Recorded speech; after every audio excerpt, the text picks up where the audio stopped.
नमस्कार दोस्तों, आप सभी का स्वागत है। हम पढ़ रहे थे हिंदी साहित्य का इतिहास।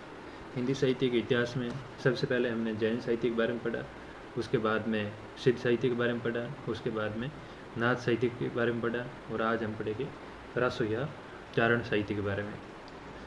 तो रासो या चारण साहित्य काल 10वीं शताब्दी से 14वीं शताब्दी के बीच में आता है। जो रासो साहित्य है इसकी सर्वाधिक रचना राजस्थान में हुई और चारण और भाट कवि द्वारा इनकी रचना हुई। रासो काव्य मुख्य रूप से प्रबंध में लिखे गए, लेकिन साथ साथ मुक्तक में भी लिखे गए। अब हम देखेंगे रासो साहित्य की विशेषताएं। रासो साहित्य का मुख्य रस अंगिरस है, वीर रस। अंगिरस कहते जो मुख्य रस होता है वो है रासो साहित्य में वीर रस है, लेकिन श्रृंगार रस का भी भरपूर मात्रा में प्रयोग हुआ है।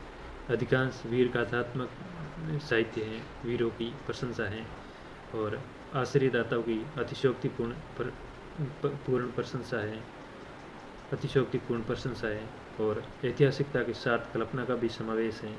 जैसे किसी राजा के युद्ध का वर्णन है तो उसी के साथ साथ किसी काल्पनिक अंश जोड़ दिया, तो ऐतिहासिकता के साथ कल्पना का भी समावेश है। अधिकांश रचनाएं संदिग्ध हैं। रासो साहित्य की अधिकांश रचना जो संदिग्ध है और अप्रामाणिक है।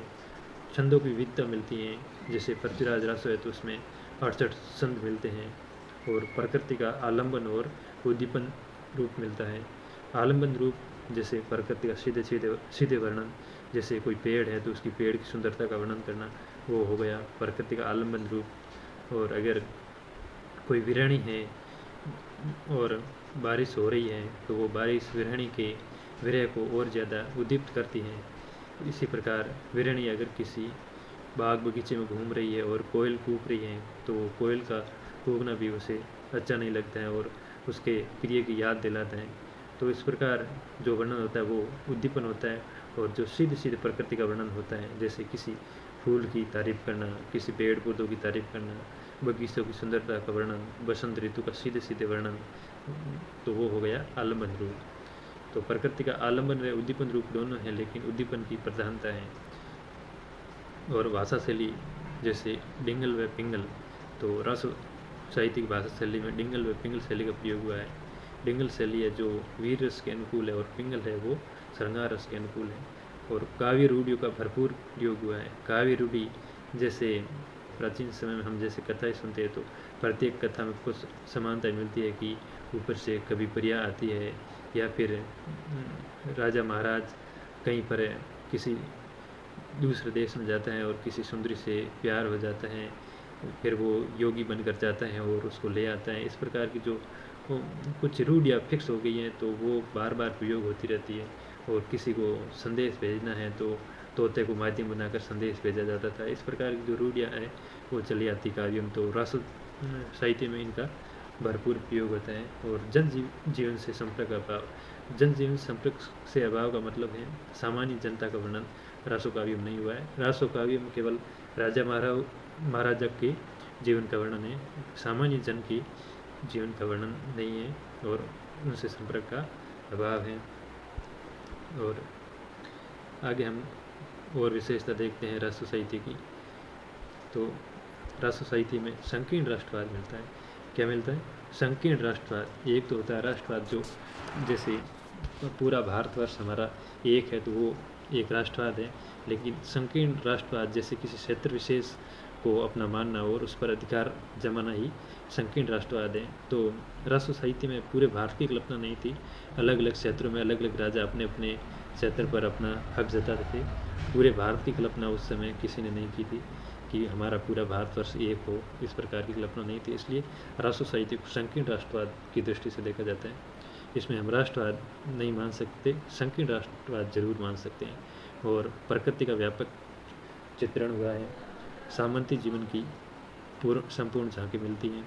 और प्रकृति में आलम्बन व उद्दीपन दोनों रूपों का प्रयोग, लेकिन उद्दीपन प्रधान था, ये हमने पहले भी देखा। और साहित्य की भाषा शैली डिंगल पिंगल है। और युद्धों का जीवन चित्रण है रासो साहित्य में। वीर रस के चारों भेदों का वर्णन है। वीर रस के जैसे 4 भेद होते हैं। एक है युद्ध वीर, दान वीर है, दया वीर है और धर्म वीर है। इस प्रकार ये वीर रस के 4 भेद है अलग अलग। रासो साहित्य में 12 मासा की अभिव्यक्ति मिलती है। 12 मासा में क्या होता है, जैसे चैत्र, वैशाख, ज्येष्ठ, आषाढ़, इस प्रकार जैसे मास है तो इन मास के अनुसार वर्णन होता है। जैसे चैत्र का वर्णन, वैशाख का वर्णन, इस प्रकार 12 महीनों का वर्णन होता है। और किसी नायक या नायिका को परिप्रेक्ष्य में रखकर वर्णन किया जाता है। तो ये रासो साहित्य में 12 मासा की अभिव्यक्ति मिलती है। और रासो साहित्य में काव्यात्मकता, साहित्यकता, संगीतात्मकता, बिंब धर्मिता या फिर जैसे हम कह सकते हैं चित्रात्मकता भी देखने को मिलती है। और ऐतिहासिकता की कसौटी पर रासो ग्रंथ खरे नहीं उतरते। मतलब अगर इतिहास से इनकी तिथियों को मिलान करें तो ये रासो साहित्य सटीक नहीं उतरते, उस पर खरे नहीं उतरते, क्योंकि इनकी अधिकतर जो तिथियाँ है वो मेल नहीं खाती है इतिहास से। और आगे हम देखेंगे रासो शब्द की उत्पत्ति। तो रासो शब्द की उत्पत्ति अलग अलग विद्वानों ने अलग अलग शब्द से मानी है। सबसे पहले हम देखेंगे गार्सा देतासी के बारे में। तो गार्सा देतासी ने रासो शब्द की उत्पत्ति राजसूय शब्द से मानी। किससे मानी है? राजसूय। और हरप्रसाद शास्त्री ने राज्य से शब्द से मानी है। नरोत्तम स्वामी कहते हैं कि रासो शब्द की उत्पत्ति रासक शब्द से हुई। और कविराज श्यामल दास रहस्य शब्द से मानते हैं।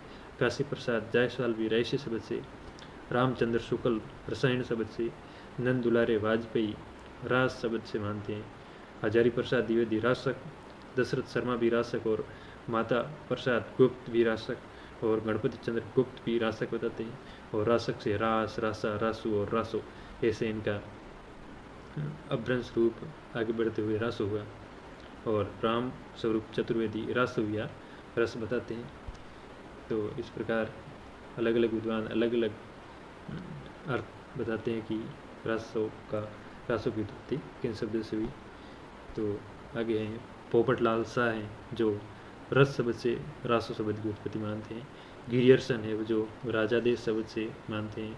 डॉक्टर बच्चन सिंह राज शब्द से, विंध्येश्वरी प्रसाद दुबे राजायस से, मोहनलाल विष्णुलाल पंड्या राज शब्द से, गौरीचंद हीरानंद ओझा राज शब्द से, और विहारा है जो रासक शब्द से रासो की उत्पत्ति मानते हैं। और आगे हम देखेंगे मुख्य रासो ग्रंथ। तो मुख्य रासो ग्रंथ हैं जैसे कुमार रासो है दलपत विजय का, बिसलदेव रासो है नरपति नहाल का, और पृथ्वीराज रासो चंद बरदई का, परमाल रासो जगनिक का, अमीर रासो सारंगधर का, और विजयपाल रासो है नल सिंह भट्ट का। तो इनके बारे में एक एक करके हम विस्तार से पढ़ेंगे। तो सबसे पहले हम देखेंगे खुमान रासो के बारे में। किसके बारे में पढ़ेंगे? खुमान रासो के बारे में। खुमान रासो की रचना दलपत विजय ने की थी, और ये शुक्ल के अनुसार ये 9वीं शताब्दी में चित्तौड़ के राजा खुमान द्वितीय हुए उनके वंश पर लिखा गया है। और हजारी प्रसाद द्विवेदी के अनुसार ये 17वीं 18वीं शताब्दी में रचित है, और मोतीलाल मेनारिया भी 17वीं शताब्दी के ये रचित मानते हैं। उसका कारण एक यह है कि इसमें महाराणा प्रताप, अमर सिंह और राज सिंह तक का वर्णन मिलता है। उसको आधार बनाकर हजारी प्रसाद और मोतीलाल मानते हैं कि ये 17वीं 18वीं शताब्दी का है। तो इसका रचनाकार दलपति विजय है, और इसमें नायक है खुमान द्वितीय है। एक प्रकार से देखें तो ये खुमान द्वितीय के चरित्र पर ना लिखकर इसके वंश पर लिखा गया है। और इसकी भाषा है राजस्थानी हिंदी, जो नगेंद्र के इतिहास में मिलता है। और छंद है 5000 छंद है, उसमें दोहा, कवित्व है, सविया का प्रयोग हुआ है। और इसकी प्रामाणिक प्रति जो पूना संग्रहालय में सुरक्षित है। और खुमान रासो की विशेषता हम देखते हैं कि टोड ने इस ग्रंथ का विस्तार से उल्लेख किया है। कर्नल जेम्स टोड ने इस ग्रंथ का अंग्रेजी में विस्तार से अनुवाद किया था। और आगे हम देखें बगदाद के खलीफा थे अलमयू, उन्होंने 9वीं शताब्दी में चित्तौड़ पर आक्रमण किया और खुमान को पराजित किया था। किसने किया? बगदाद के खलीफा थे, उन्होंने 9वीं शताब्दी में आक्रमण किया और खुमान को पराजित किया था। इसमें महाराणा प्रताप, अमर सिंह व राज सिंह तक का वर्णन है, इसलिए हजारी प्रसाद द्विवेदी से 17वीं 18वीं शताब्दी का मानते हैं। यह महाकाव्य खुमान द्वितीय के वंश पर लिखा है, उसके चरित्र पर नहीं, चरित्र पर या चरित्र पर नहीं। इसमें 24 युद्धों का वर्णन है। कितने युद्धों का वर्णन है? 24। और खुमान रासो की प्रसिद्ध पंक्ति है पीव चित्तौड़ ने आयु सावण पहली ती, जो बे बाट बिरहणी खीन खीन अनवे खीज, संदेशो पिण साहिबा पाचो फिरिए ने दे, पंछी घालिया पिंजरे सूटन रो संदेश। ये कुमार रासों की प्रसिद्ध पंक्ति है। और अब हम आगे पढ़ेंगे बिसलदेव रासों के बारे में। बिसलदेव रासों के रचनाकार थे नरपति नाहल, और इनका समय शुक्ल के अनुसार संवत 1212 है, और इसको हम ईस्वी सन में बदलते हैं तो 1155 आता है। और नगेंद्र ने भी ये सेम ही बताया, 1155 ईस्वी का हो या फिर संवत 1212 का हो। और माता प्रसाद गुप्त ने 1150 के आसपास रचित माना। और मोतीलाल मेहनारिया है, वो कहते हैं कि ये नरपति नाहल है जो ये गुजराती कवि हैं और 16वीं शताब्दी की रचनाएं हैं।